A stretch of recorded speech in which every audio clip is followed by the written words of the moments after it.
This hearing will come to order. Welcome to the third hearing of the Congressional Oversight Commission. I want to welcome the Treasury Secretary back. Good to see you again, Mr. Secretary. The Commission was created by the CARES Act to provide oversight for temporary emergency lending authorized by Section 4003 of the CARES Act.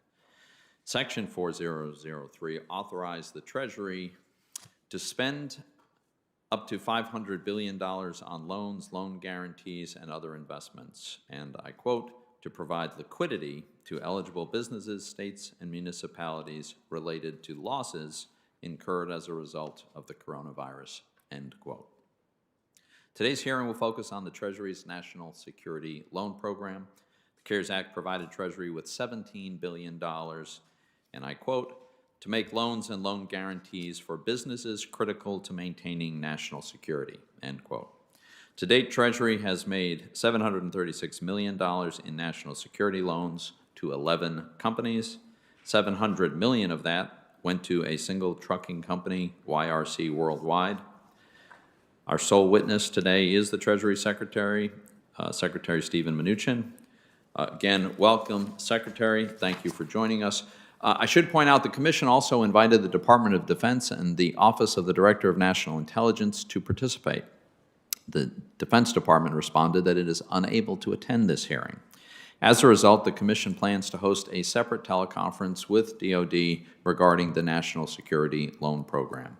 DoD is currently resisting making public the official transcript record of that teleconference. The Commission strongly urges DoD to reconsider that position.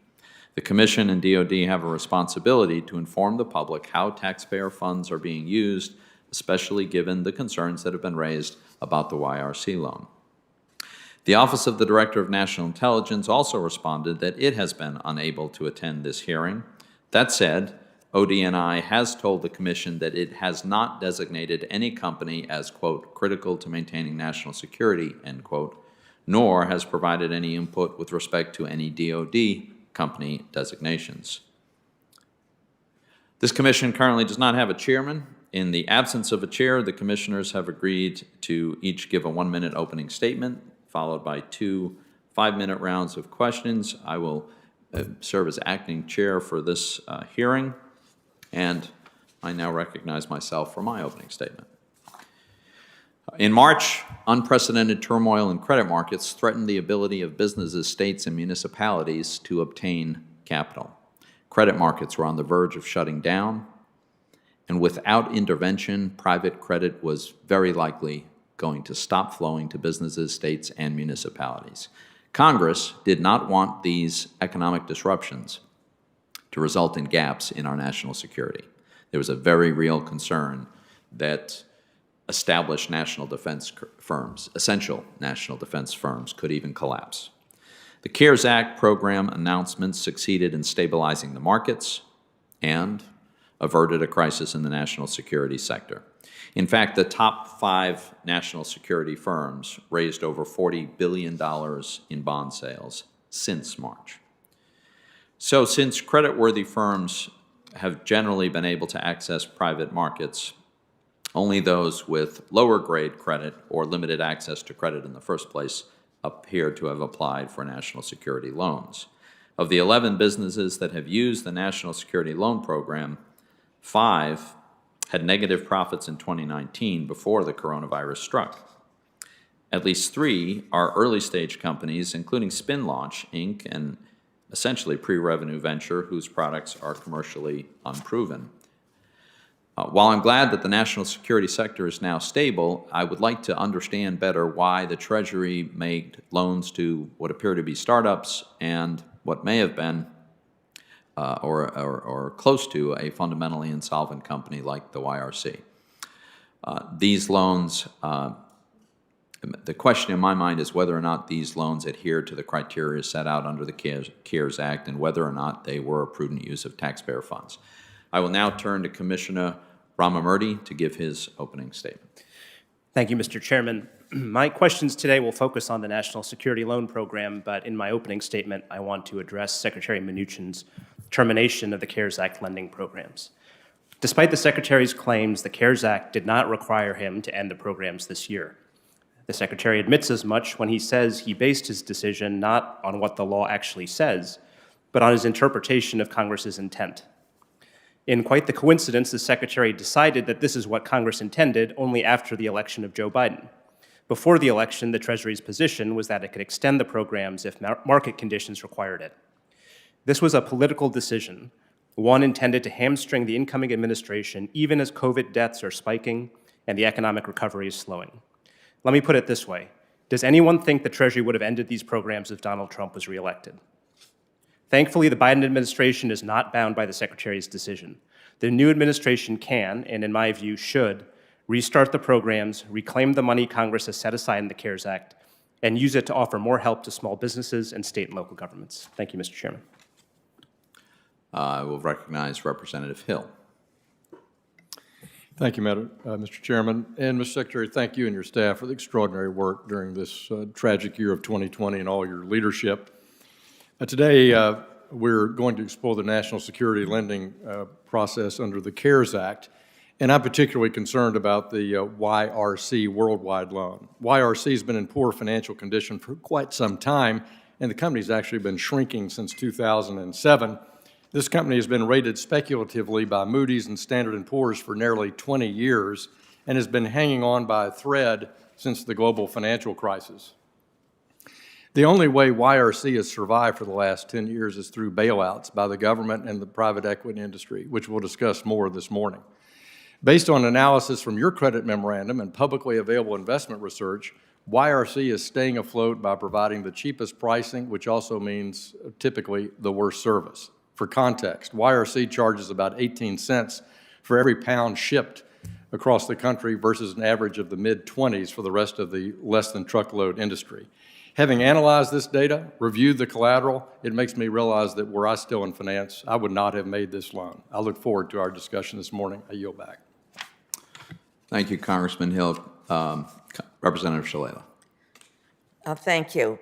Secretary Mnuchin, I want to start by thanking you for your service these past 4 years to our country. I also want to add my deep disappointment in your recent decision to terminate these emergency lending programs. I understand that you interpret the statute to mean that Congress intended to terminate the programs on December 31st, but certainly we did not intend for you to prematurely claw back the funds. Treasury is already committed to investing in the programs at a time when American small businesses, cities, states, and workers are still struggling desperately. If the Main Street and municipal lending programs are underutilized, it's because the terms were too stringent, not because there wasn't a need. Keeping these facilities open was projected to cost taxpayers virtually nothing, while closing them puts up a roadblock for the next Treasury Secretary to get our economy back on track. This decision is especially concerning when contrasted with your generosity in the National Security Loan Program, in particular the $700 million YRC loan, which does put taxpayers at a real risk of loss. I look forward to hearing from you. Thank you, Representative Shalala. All member statements will be added to the hearing record. We will now proceed to Secretary Mnuchin's testimony. At the end of the testimony, we will begin the first of 2 rounds of questions for Secretary Mnuchin. Secretary Mnuchin, you may proceed.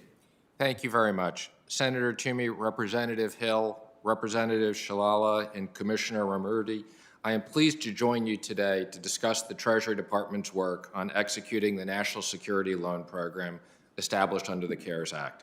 Treasury has worked diligently to implement every piece of the CARES Act, including the National Security Program.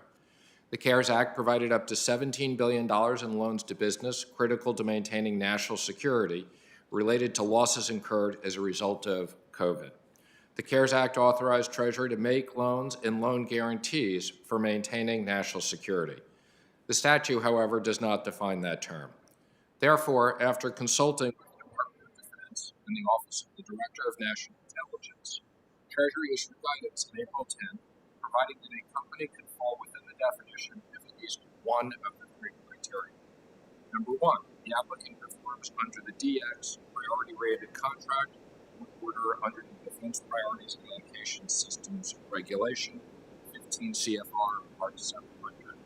Number 2, the applicant operates under a valid top security facility security clearance under National Industrial Security Program Regs 32 CFR 2004. Or number 3, based upon the recommendation and certification of the Secretary of Defense or the Director of National Intelligence that the applicant business is critical to maintaining national security, the Secretary of the Treasury determines that the applicant business is critical to maintaining national security. If a company met at least one of these, Treasury conducted a detailed financial and legal review. To date, we approved 11 loans, nearly $736 million. Information on the companies and dollar amounts is on our website, treasury.gov. Many of the companies we initially expected to take part in the program were able to raise funds in the capital markets, leaving most of the funds unused. I urge Congress to reallocate these funds to provide relief for aviation industry workers who continue to struggle through no fault of their own, small business, and other important issues. In conclusion, I'd like to thank the Commission for working with us to provide vital economic relief to American workers, families, and business. I hope that the extensive amount of information Treasury has provided and will continue to provide will be helpful. And let me just say, although the topic of today's hearing is not the 13-3 facility, I'd be more than happy to answer any questions on the 13-3 facility. And let me reiterate that Treasury's obligation is to manage these programs under the law as the law is written and interpreted by us and our legal department, and that's what we've done. And I've never made comments that we would have extended this and changed that view. So thank you very much.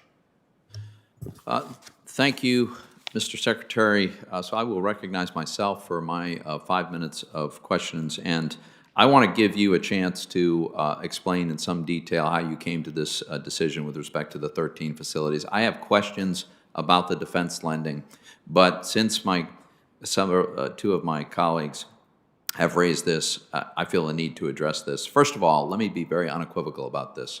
Mr. Secretary, you did exactly the right thing. You did what the law required in both ending these programs and requiring a return of the money.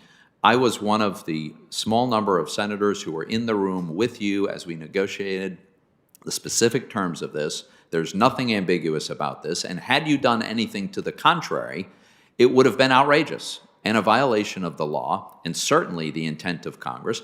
This is not speculative on my part. Every single Republican on the Senate Banking Committee signed a letter affirming that you did the right thing for the right reasons.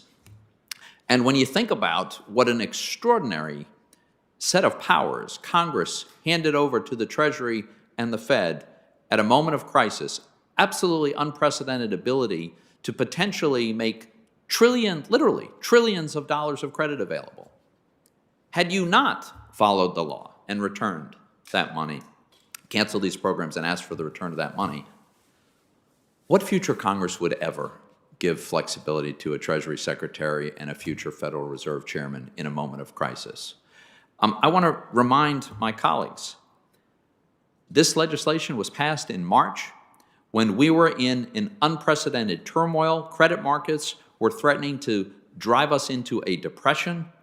The financial circumstances were worse than the financial crisis of 2008. And so we decided to set up a temporary facility to restore the normal functioning of the markets. That was its purpose: stabilize the credit markets, allow private credit to flow to businesses, states, and municipalities. Well, it turns out it worked even better than we had hoped, at least better than I had. Markets didn't just restore their normal liquidity, they set new records. It was remarkably successful. Now, here's the important thing. We have some folks who think that these facilities should be used as a way to subsidize preferred borrowers, maybe municipalities that have been irresponsible, may even be insolvent. Maybe it's a way to subsidize certain preferred companies that are in industries that are favorably looked upon. That is absolutely not what these programs were for. They were for restoring a functioning market. And that's why the statute called for them to come to an end. And that's why the Secretary did exactly the right thing by ending them. And frankly, it would be outrageous for any future Secretary to attempt to restart them. I have 2 minutes left in my questioning, and so I'm going to turn this over to you, Mr. Secretary, to explain to us how and why you came to the decision you did. Thank you very much. The decision on the 13-3 facilities? Okay. Yes. Thank you very much. Let me refer you to the CARES Act. And there are 3 provisions of the CARES Act that work together.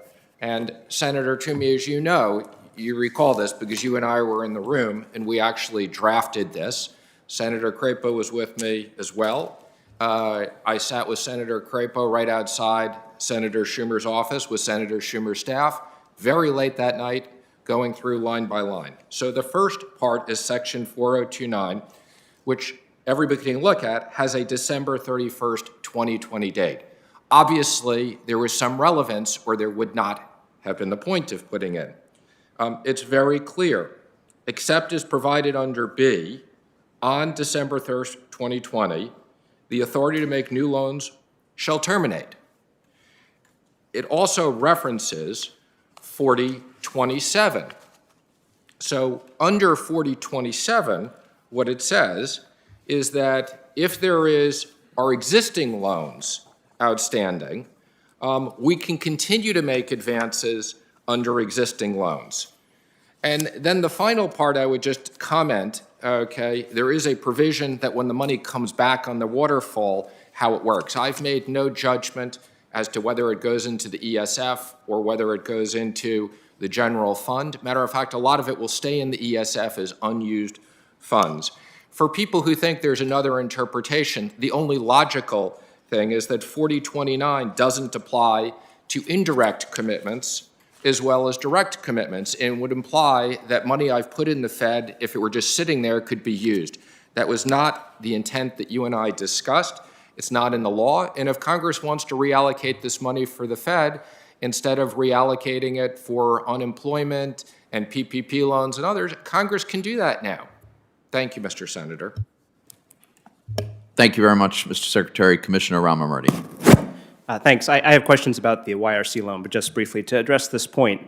First, I've heard in many different contexts from my Republican and conservative friends that to interpret a statute, the thing you do is look at the text of the statute, not at congressional intent.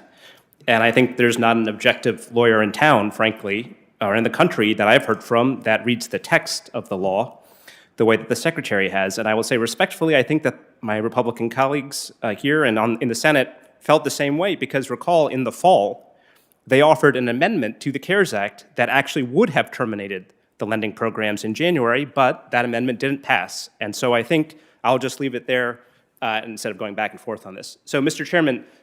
Secretary, in the CARES Act, Congress gave you the authority to make direct loans to companies critical to national security.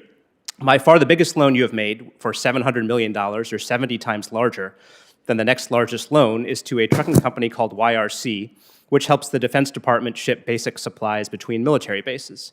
So I'm glad that this loan has helped put off job losses and healthcare cuts and retirement cuts for truckers.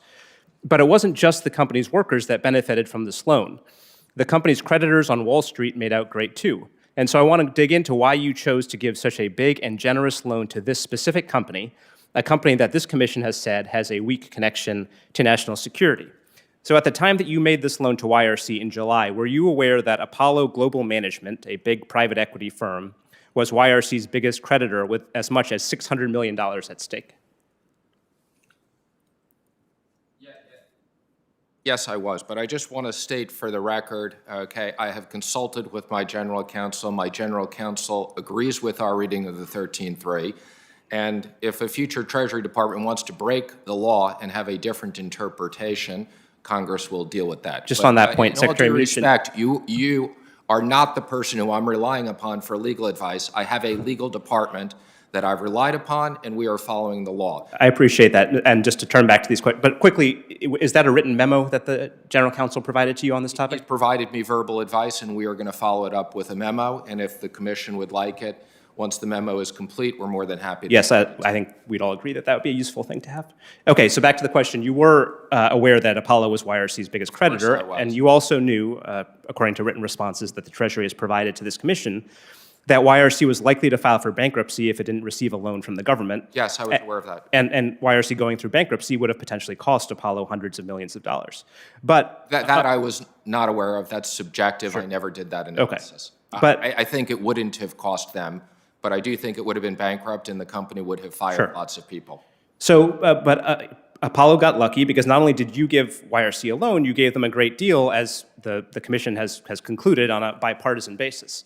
In fact, even though taxpayers are ponying up $700 million, Apollo, not American taxpayers, gets the first claim on YRC's existing assets if it goes bankrupt. Is that right? So would you like me to give our analysis on why we made the loan? No, I just simply want to answer the question about, does Apollo retain first priority on YRC's Certain existing assets assets? it does, and in certain assets we have a first priority lien. So Only on assets that are purchased using the Treasury loan. again, there's a correct? term A and there's a term B, and there's different collateral. We'd be happy to go through the detailed analysis with you. You can see I brought plenty of information. I tried to, didn't realize Representative Hill was going to have as much as well. I wanted to be prepared. Okay, I appreciate that. So the answer sounds like yes, that on most of the assets that exist now, Apollo retains first priority. And there are other signs of special treatment. According to a GAO report released this morning, Treasury, quote, did not follow the standard process established for evaluating applications for the YRC loan. The GAO found that Treasury fast-tracked YRC's application even though, quote, Treasury did not fast-track any other applications, though other businesses faced similar circumstances. So again, we have a fast-tracked, extremely generous loan that just so happened to help the private equity giant Apollo. So, Mr. Secretary, were you aware before you made this loan that Apollo has close personal ties to Jared Kushner, the president's son-in-law and senior advisor? So let me submit for the record a letter from Peter DeFazio and Sam Graves. Okay, let me also submit for the record a letter from Rod Wyden and Pat Roberts. I have many other letters that I'd be more than happy to submit afterwards. But let me just say we had tremendous interest from Congress asking us to expedite this. We also had a certification from the Department of Defense that the loan qualified. So, of course, we were going to prioritize this because, as you said, there was a tremendous risk to the Department of Defense and a tremendous risk to the number of jobs. So, Mr. Secretary, I understand all of that, but my question was, were you aware at the time that you made this loan that Apollo has close ties to Jared Kushner? When you say close ties, what's the definition of close ties? Were you aware that in 2017, Apollo loaned the Kushner companies $184 million? You weren't aware of that? It's reported in the New York Times. I may have read it in the press at some point, but I'm not involved, nor did I take that into consideration. Nor prior to you asking me that would I have known that. Sorry, just Mr. Chairman, briefly to finish up here. Mr. Secretary, can I just ask for on the record, did Mr. Kushner or anyone from his staff ever reach out to you about providing a loan to YRC? He or nobody on his staff ever reached out to me. And so, Thank you. We'll have another round. Representative. Thank you, Mr. Chairman.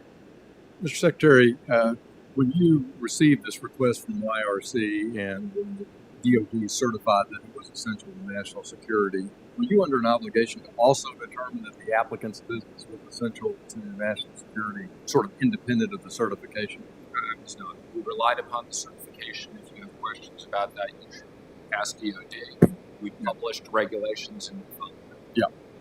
And so in looking at the YRC loan structure for Tranche A, which is the working capital tranche, there, as Commissioner Ramaberti suggested, Treasury's in a junior position there in the collateral pool, and you've also asked for equity compensation to, in addition to the payment in kind interest and the current pay interest on the note. From my review of the collateral pool, it does not look like it's at all adequately secured for covering both Apollo and Tranche A. Plus, and I just would ask your view, did you look at the collateral pool and do you believe that the collateral protected the American taxpayers?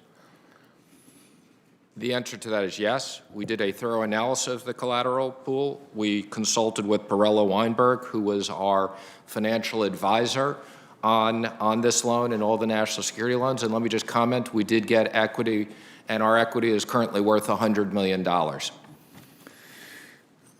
That's because the stock has increased, because the Treasury now has made this loan, and I agree the company was certainly near bankruptcy before the credit. When I look at the collateral pool, it's stated in the Wassertein-Perella material, it's at $1.5 billion, securing $1.3 billion in debt. So in that sense, the face of it, using book values that Wasserstein-Perella had, it's covered. But of course, when you underwrite a loan, you don't use book value and 100 cents on the dollar. When you look at collateral pools, you would discount it based on normal business conditions and underwriting. And when I look at the accounts receivable, they were given 100 cents on the dollars instead of, say, 80 cents on the dollar. When I look at the real estate value, it was given 100 cents on the dollar valuation. And then in the existing fleet, which as noted in Tranche B lending, the YRC fleet is old, and that's what these collateral documents cover, all the tractors and trailers. And when you look at that, there's no way that it's worth the face value of $312 million. So my point is, when I look at that, I find a collateral value about $1.1 billion, so under the combined lending amount.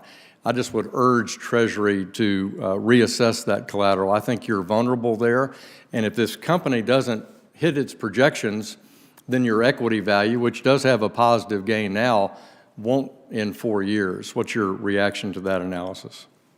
Representative Hill, let me explain to you that I was chairman of a bank, an OCC bank, and I'm the first one to say if my bank had been underwriting this loan, we would not have made this loan. So let me be clear. The purpose of these facilities, now that doesn't mean I don't think we're secured and we'll get our money back, but as you recall, both Congress and outsiders encouraged us to take losses. So when we did the initial analysis, we're not in any way saying this was a market loan. Matter of fact, had it been a market loan, the Treasury would not have been involved. Now, I do believe that ultimately Treasury and the taxpayers will be very well compensated because the economy came back quicker than people thought, and the business has come back quicker. We analyzed it, and in many scenarios, we thought we would lose money. And again, I'm happy to submit letters for the record from both Republicans and Democrats that encouraged us on Main Street that we should lose money. This loan was priced at a premium to the Main Street pricing. This loan, I wasn't operating a hedge fund at Treasury. I wasn't operating an OCC bank. I'd be more than happy to go through our financial Let me reclaim my analysis. time. Thank you for that view. When you look at this company, it's been bailed out before under pressure from Jimmy Hoffa and the unions in 2008, 2009. Banks were compelled by government intervention and the Treasury then and Congress then to bail this company out in a debt for equity swap in 2010. And despite having all of its debt wiped out then, the same important characteristics, this company finds itself exactly in the same position before the pandemic. So let me yield back, Mr. Chairman, but I still have concerns about this credit. Thank you, Representative Hill. Representative Shalala. Thank you. I think I'll slightly change the subject. The CARES Act requires borrowers under the National Security Loan Program to maintain its March 2020 employment levels until September 30th, 2020. Treasury contractually extended this requirement in the National Security Loan documents. Why did Treasury extend unemployment level requirements in this program, but not in its airline loan program? And also, why didn't it work with the Federal Reserve to impose employment level requirements on the other lending programs like Main Street?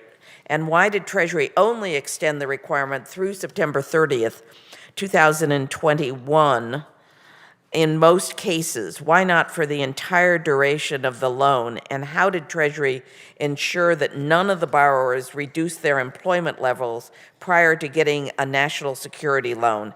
And how will Treasury monitor the borrower's compliance with this requirement on a go-forward basis? I'm Secretary? happy to answer all the questions, but since there were a lot of them, I'm not sure I did, so maybe I could do them one at a time. Okay. Okay, and I may ask you just to repeat them. But let me do the last one, which I just recalled. How will we monitor? We have hired a group of dedicated people at Treasury who will be responsible for monitoring all the direct loans. So whether it's a national security loan or an aviation loan, those will be monitored and go through a quarterly certification process with appropriate people. If you just want to give me the rest of Yeah, them. the first question was about the employment level requirements in the National Security Program that were not extended in the airline loan program. I don't want to defer the question, but we're happy to follow up with you. It's a highly technical issue. The intent of all these programs, well, the intent of the direct programs clearly was that companies shouldn't terminate people if they were taking these programs. There was a unintended consequence in some of the contractors' programs, which again is somewhat technical. I'm happy to follow up with your office on. Yeah, I'm happy to have your follow-up. I don't see what's technical about, you did it in the National Security Program, you didn't do it in the airline employers. We did do it in the airline employers. There was a difference between the contractors. Again, in the case of the contractors, it took a longer period of time. But once people entered into loans, there was that commitment. Okay, and on the second question, why did you only extend the requirement through September 30th, 2021 in most cases? Why not for the entire duration of the loan? I believe that was.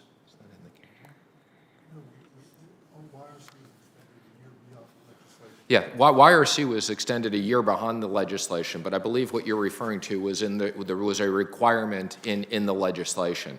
And other than YRC, I believe we just followed the legislation. But you could have protected employment through the duration of these loans. We could have, and had Congress intended us to do that, it would have been written in. YRC was the one situation because it was such a big loan. We felt a need to add it on. And I think you asked me a question about Main Street, why that wasn't included. Again, yes. There were very specific discussions in the crafting of this with the Finance Committee, and there was a requirement, what I call kind of the Warner provision that was added, but specifically the Main Street program, because it wasn't a direct loan program, there was a desire to get the money out without that requirement. That was specifically discussed with both Republicans and Democrats in the Senate. I yield back. Thank you, Representative Shalala. We'll begin now our second round of questions, and I will begin. Mr. Secretary, the CARES Act states that Section 4003 loans are, and I quote, to provide liquidity to eligible businesses, ellipse, related to losses incurred as a result of coronavirus, end quote. So certainly we're familiar with many businesses in many different industries where they have had losses that result from lost revenue, from the revenue they would have otherwise had. And certainly it's plausible that companies would have higher expenses in dealing with this coronavirus. But it appears that a majority of the firms that receive these national security loans projected COVID-related losses to be greater than their entire 2019 revenues. That just seems a little bit odd.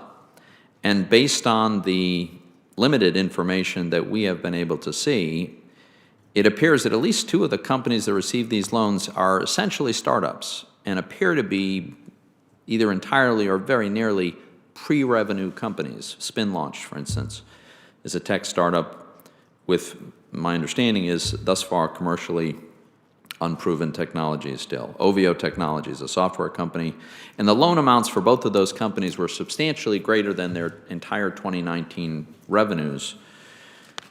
So could you shed some light on how these loan amounts relate to the losses they incurred as a result of the coronavirus if they weren't forecast to have any revenue anyway, or perhaps suddenly in 2020 they were supposed to be revenue positive. The information that we got does not shed any light on this. So could you tell us how this slightly counterintuitive circumstances make sense? Senator Toomey, let me just first say, as you said in your opening comment, the good news is that the market's recovered, and so many of the companies that we thought we'd have to make loans to were able to borrow in the markets. Companies like Boeing and GE that we thought were going to be major military contractors. So the good news is we only ended up with 74 applicants. Of the 74 applicants, we only approved 11 of them. So, I mean, as you can see, we rejected plenty of loans. What we tried to do was establish a process so that we weren't picking winners or losers. The criteria was there had to be a designation or one of the specific criteria for national security. When it did that, we put it through a credit underwriting, and there was credit determinations both for some of the smaller ones on an unsecured loan and some of the bigger ones. As you said, you know, the intent was supposed to be COVID. When COVID impacted the entire business, it was very difficult to figure out COVID versus non-COVID, but we made sure that the loans fit our credit criteria and rejected many that didn't. But I understand your comment and, you know, would be happy to follow up with you on it. So my understanding is that there is some backup information that would get into some of the details, such as whether a company that had zero revenue in 2019 was actually projecting revenue in 2020 that did not arrive because, you know, maybe their contract was with the municipality that canceled the contract. So it's entirely plausible, but we can't see what happened. So if you can provide us with additional specifics on these applications, that would be very helpful.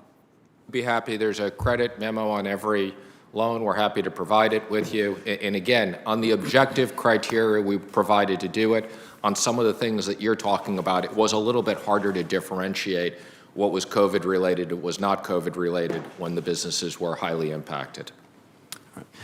Thank you. Commissioner Ramamurti.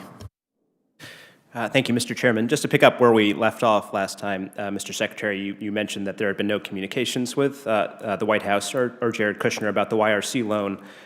So can you commit now to reviewing all of the documents in your possession and turning over to this commission any correspondence, including phone call notes and emails, with the White House relating to YRC? And if there's none, that's fine, but can you commit to doing that? Actually, I just want to correct the record. You didn't ask me about the entire White House. You asked me if there was anybody on Jared Kushner's staff or Jared Kushner that I spoke to, and the answer to that was no. I did not respond to the entire White House. Okay, but in terms of the question I just asked, are you willing to turn over any of the correspondence you may have had with the White House on this topic? You have to ask me what's the question, because you're now asking me a different question than you asked before. I just wanted to correct it. But yes, any correspondence that related to Jared Kushner or his staff, which are none, I'd be happy to turn over, because that doesn't exist. Okay, the White House more broadly, however? I consult with our legal department. I think, as you know, we have certain privileged things with the White House. I understand, but thank you for taking a look at that, and we'll follow up on that. Look, I think at best, this is a loan, as some of my colleagues have said, that puts nearly $1 billion of public money at risk with minimal protections, and that helps a private equity giant that was sitting on billions of dollars of its own money. And at worst, I think this generous loan was rushed into place to benefit a firm with close personal ties to the president's family, and I think that this warrants further investigation by this commission. So I want to take a look at some of the national security loans other than the YRC loan. Of course, none of them are nearly as big as the $700 million loan to YRC, but the GAO report that came out this morning raises some concerns about the process. So as you noted, the Defense Department has certified 20 companies as critical to national security, and you have provided loans to 11 of those companies. And I just want to understand why you chose to support the companies that you did. Those 9 companies that have been certified as critical to national security but that have not yet received loans, are you currently negotiating with them on loan terms, or what's the status of those 9 companies?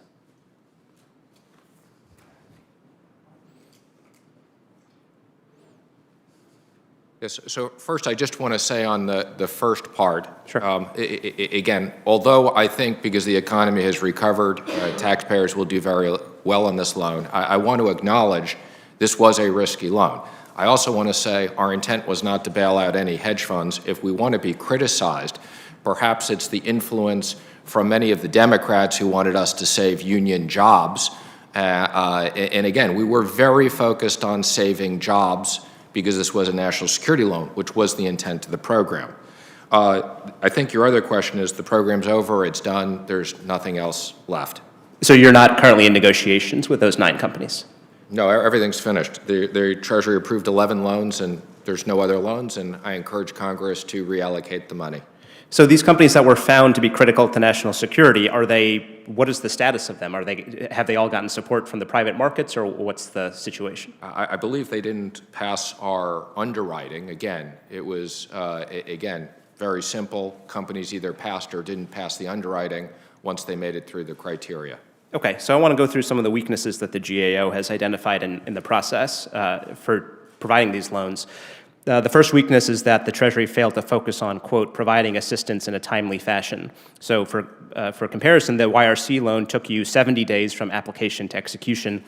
The next fastest loan you made took nearly 2.5 times that long, with applicants having to wait 5 or 6 months for those loans. So why did it take so long for you to get aid to those companies that were deemed critical to our national security? Well, I think that's a reasonable criticism. I just want to put this in the context of Treasury had huge obligations as a result of the CARES Act. We had to create a PPP program with SBA from scratch. We had to do payroll support loans.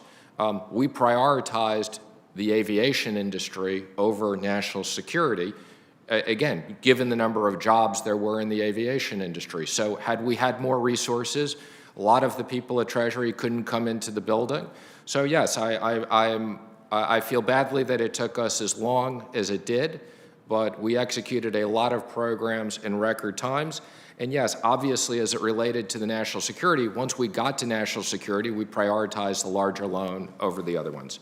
But Thank you. And one other question. The GAO specifically notes that you approved the YRC loan while your internal program guidance was, quote, still in draft form and subject to change, and that your incremental approach to finalizing the program rules, quote, may have weakened the consistency with which Treasury reviewed and analyzed loan applications. So did you use the same application review process and criteria for these other loans that you applied to YRC?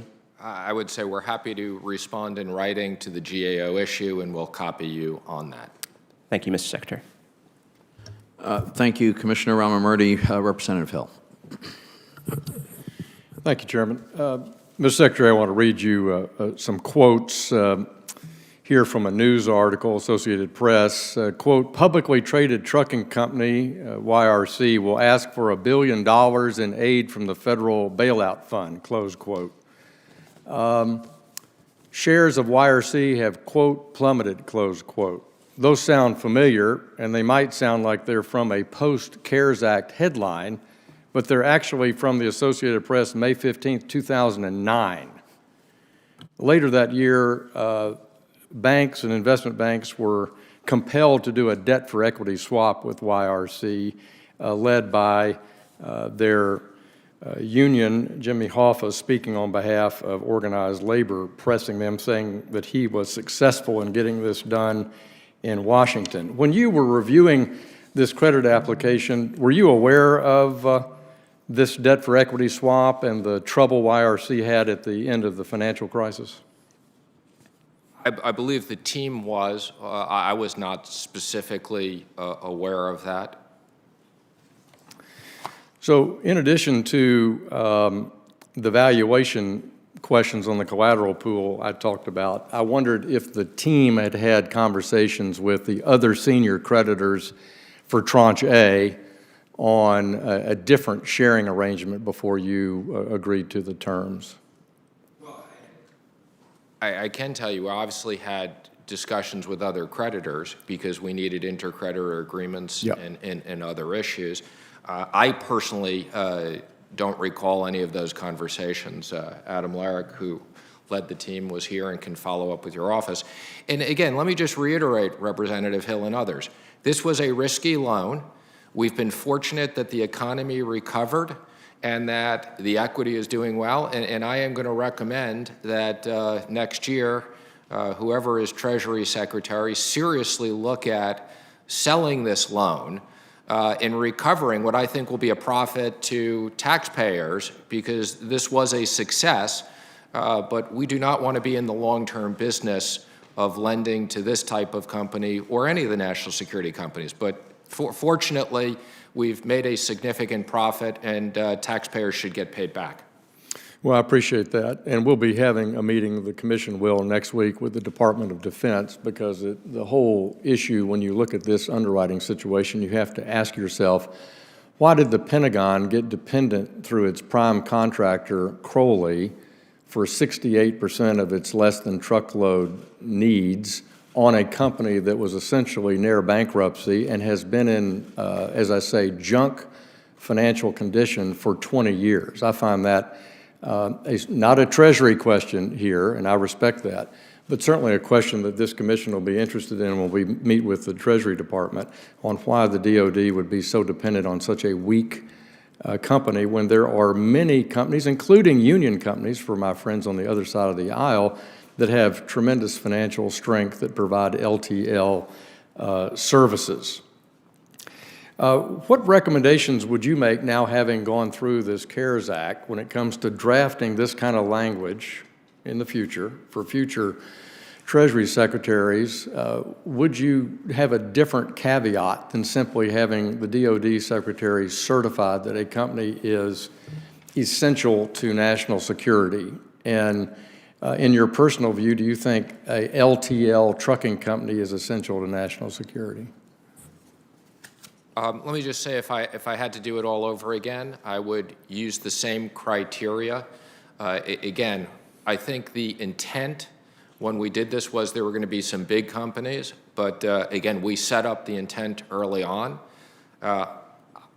It's not my position to comment on the DoD certification, although I will make a comment that I do agree with.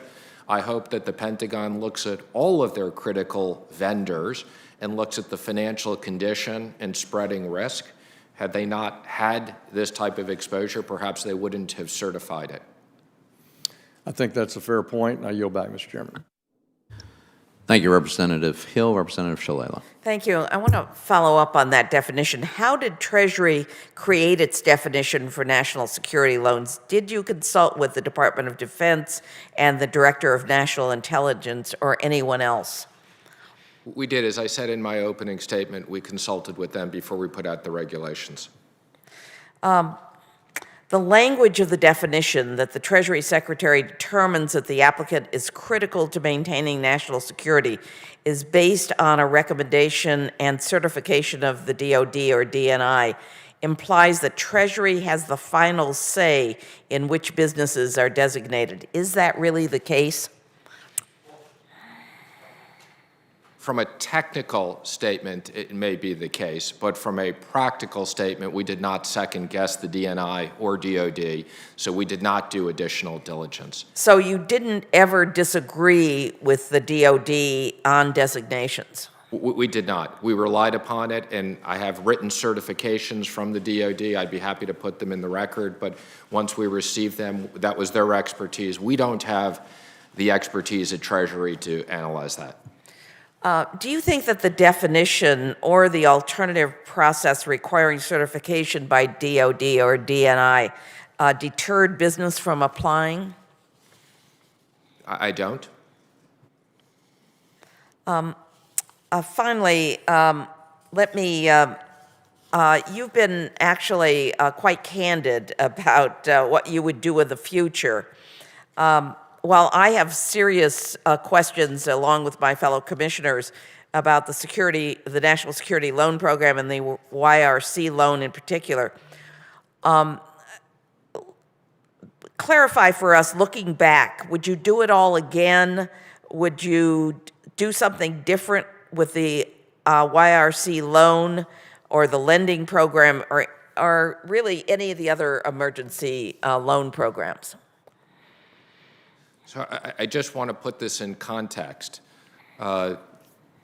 The Congress allocated close to $3 trillion for CARES-related items in the most difficult part of the economic environment that this country has faced since the Great Depression, not recession.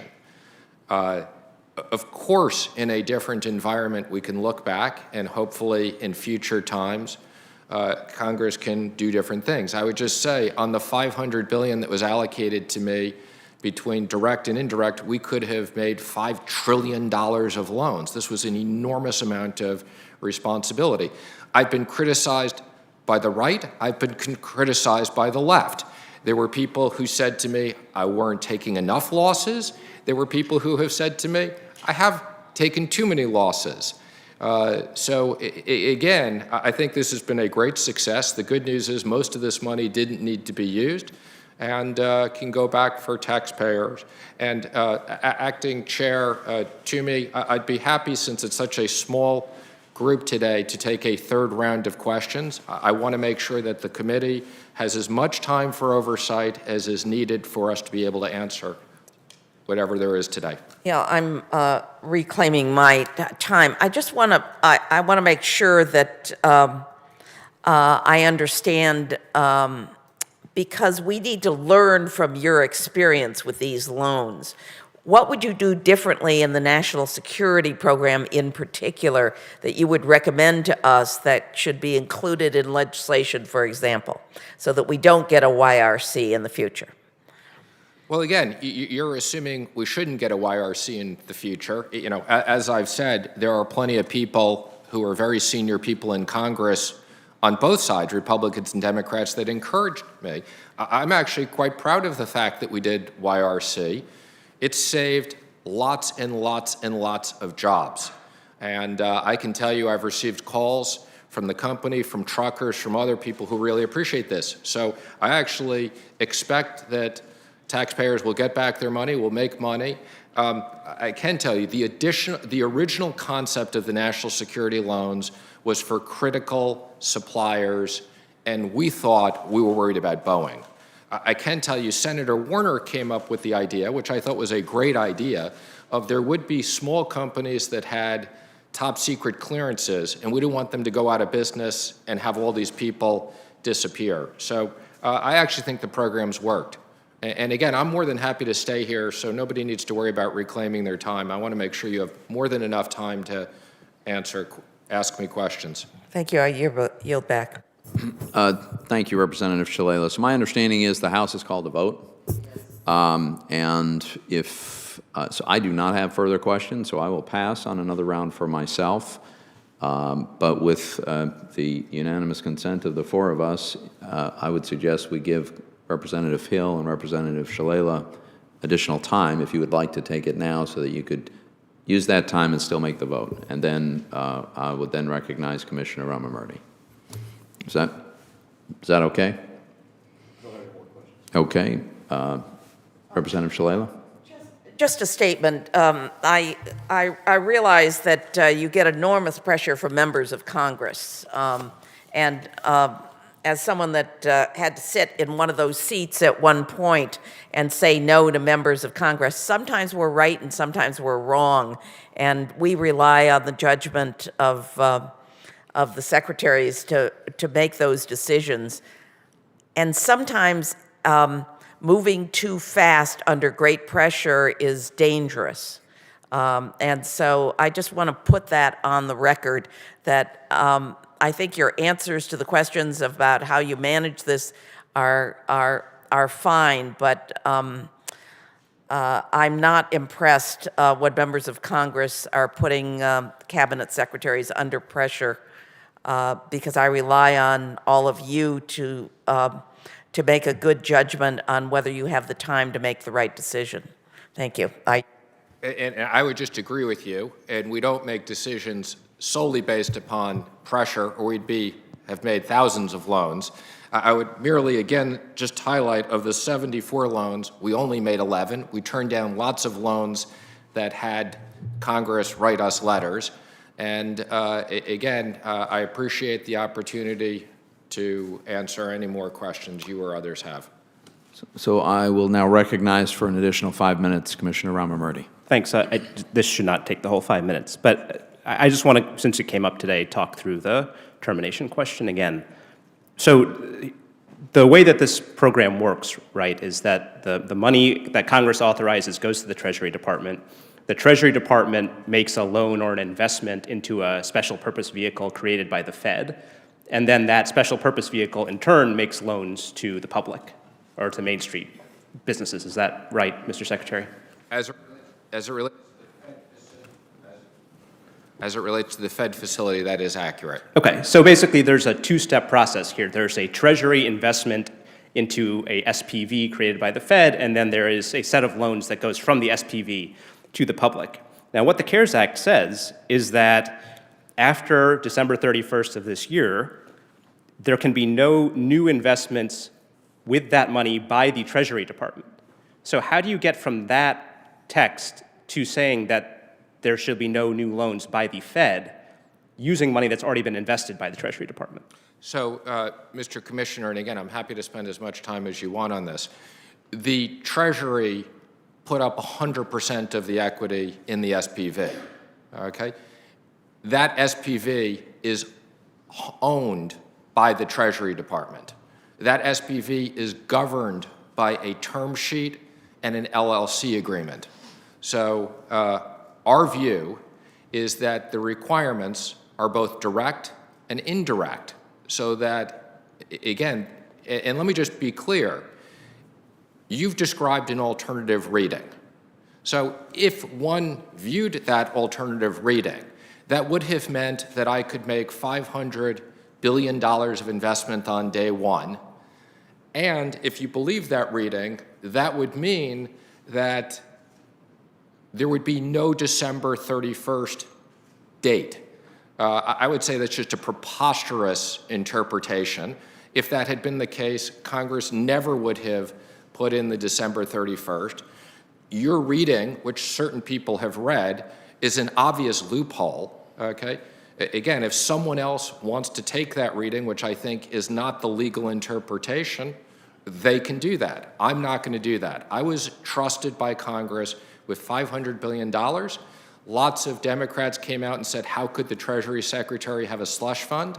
I will responsibly read the letter of the law as interpreted by me and my general counsel and fulfill the obligation. And by the way, if Congress wants to extend these programs, Congress has every right to do that. Now, I would also just add, because Senator Toomey was the person who I believe asked for the amendment to be put in, and Senator Toomey, I'll let you speak, but in our conversations, you were concerned that someone could somehow or another interpret a loophole that was not intended of what we negotiated, and I think it was a belt and suspenders. It wasn't an acknowledgement that that was the right reading, but Senator Toomey, I'll let you speak for yourself. Well, I want to let Commissioner Ramamurti finish his time if you'd Thanks, I like, appreciate and then I will respond to Sure. I mean, look, what you, number one, it seems like what you are saying that it is a valid and credible reading of the statute to read it, the alternative. I'm not. I want to correct that. I have never said it's valid. What I'm saying is, if that's your reading, okay, which certain people have said, I'm not saying it's valid. Matter of fact, I want to be on the record. I think it's invalid. Our general counsel thinks it's invalid. Every single Republican on the Senate Finance Committee that was involved in this thinks it's invalid. Again, it would be if one takes that interpretation, it would have to be an obvious loophole. That's what I'm saying. So look, I think what you call a loophole, I would call the plain reading of the statute, and I think that Mr. Commissioner, were you involved in the drafting? No, but look, Okay. the whole point of this. Have you got outside legal counsel that advised you on the drafting? Yes, I think there have been Okay. several law professors who have looked at Just this. as you've asked for us to have a memo, we'd be happy for you to get an outside legal opinion, send it to us. I'm happy to have my general counsel review it and respond to you. Okay, look, my point is that there have been several finance lawyers who have looked at this language. Look, they weren't in the room, but that's why we look at the text of statutes, not congressional intent. I hear that from my Republican colleagues all the time. You acknowledge it would be a loophole? No, I don't. I hardly think it's a loophole. I think it makes complete sense for Congress to create a program that says. Why, if there's a December, then what was the intent of the December 31st? I'll explain what I think is a reasonable interpretation of the statute. As of December 31st, the Treasury Department cannot create new facilities with this money that was allocated by Congress. Separately, Congress said in the very same statute that the money remains with the Treasury Department until 2026, at which point it goes back to the general fund, which to me indicates an intent of Congress that the money should remain available to the Treasury Department up till 2026, which to me contemplates this program existing well past 2021. That is in the statute.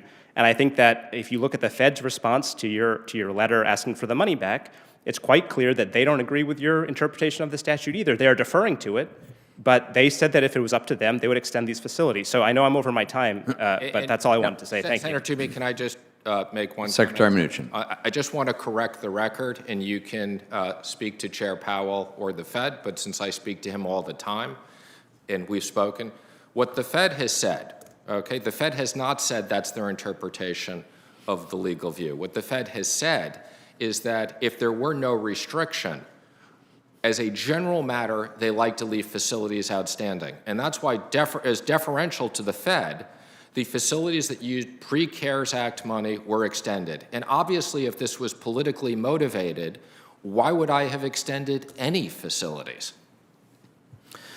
Thank you, Mr. Chairman. Let me comment on this discussion briefly. First of all, I think the alternative interpretation of the statute that Commissioner Ramamurti has articulated is not the correct interpretation at all. And I do think it is important to point out that it would necessarily lead to an absurd outcome. Absurd in the context of the clear fact that the entire purpose of this facility was to solve an immediate credit liquidity crisis, not to provide an ongoing multi-year set of tools for the Fed to decide whom to subsidize in the future. The latter never crossed anybody's mind in the room, I can assure everybody of that, and in my interpretation, the letter of the law correctly calls for this to end. So Commissioner Ramamurti asked the question, then why the amendment that changes language in a recent piece of legislation? That was my amendment. And the reason I want it is precisely because this argument is taking place. Precisely because there are people out there who have this other interpretation. And I would rather avoid the risk of having to litigate, which is what would happen if somebody, a future Treasury Secretary, for instance, decided that this invalid interpretation was the one that was going to govern their behavior. We would be mired in litigation for who knows how long if someone were to go down that road. So I thought the best and simplest solution is eliminate even the possibility for this, which I believe to be invalid interpretation. That said, Mr. Secretary, thank you for joining us on behalf of the Congressional Oversight Commission. We appreciate your time and responsiveness. Members of the Commission may submit any additional written questions for the record. The hearing is adjourned.